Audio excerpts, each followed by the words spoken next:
আসসালামু আলাইকুম। সকাল সকালে ঘুমের থেকে উঠেই আল্লাহর কুদরত বৃষ্টির মুখ দেখলাম।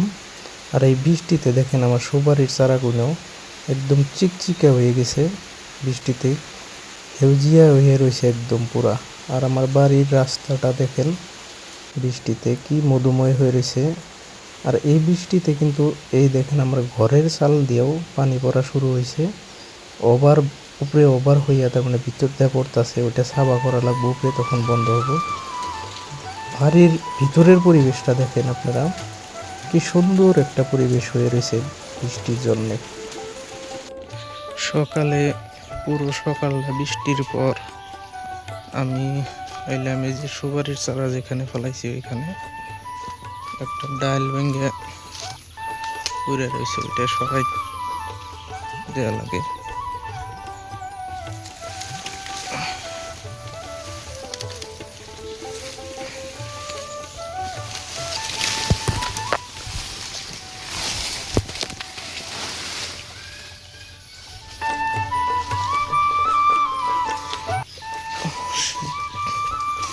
ডাইলের মধ্যে প্রচুর পরিমাণে ডাই।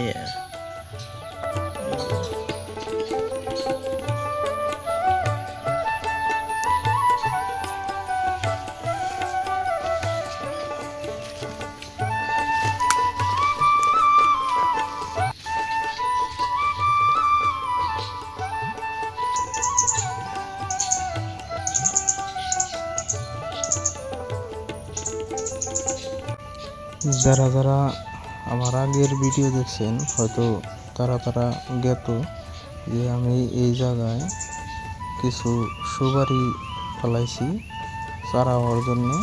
তো ওই জায়গায় আজকে রাত্রে সকালে বৃষ্টি হওয়ার জন্যে এই সুপারির মুখগুলা মাটির থেকে অল্প অল্প করে বাইরে রয়েছে। আর ওই সুপারিগুলো বাইরে না থাকা সুপারিগুলো আমি হয়তো মাটি দিয়ে ঢাকা দেওয়ার জন্য চেষ্টা করতেছি, কারণ আমি ভাবছি যে বৃষ্টি বা রোদ হইলে যাতে রোদ হইলে সুপারিগুলো আরও মুখগুলো শুকিয়ে না যায়, শুকিয়ে গেলে পুরো চারাগুলো গজাইতে একটু প্রবলেম না হয়। তো এই জন্য আমি ঢাকা দিয়ে রাখতেছি।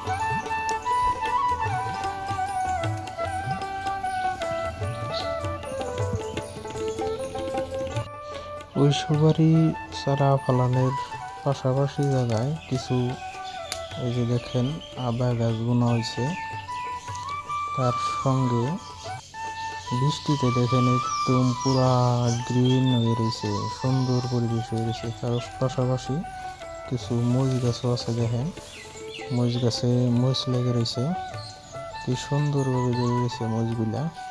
তো এই জায়গাখানটি হয়তো সাফ করা লাগবো। এই যে এটা যখন গাছ, এটা হলো নটকন গাছ। নটকন গাছটা মা হলো বাবার ডোরে স্যাঙ্গা ওইদিকে গাছে প্রচুর পরিমাণে স্যাঙ্গা হওয়ার জন্য গাছের গুঁড়া ঢাকাইটা রাখছে, যাতে বেতে কুইয়া হারে যে গাছটা এমনি মরে গেছে। এই দেখেন তার পাশাপাশি মরিচ গাছে কি চেহারা সুন্দর।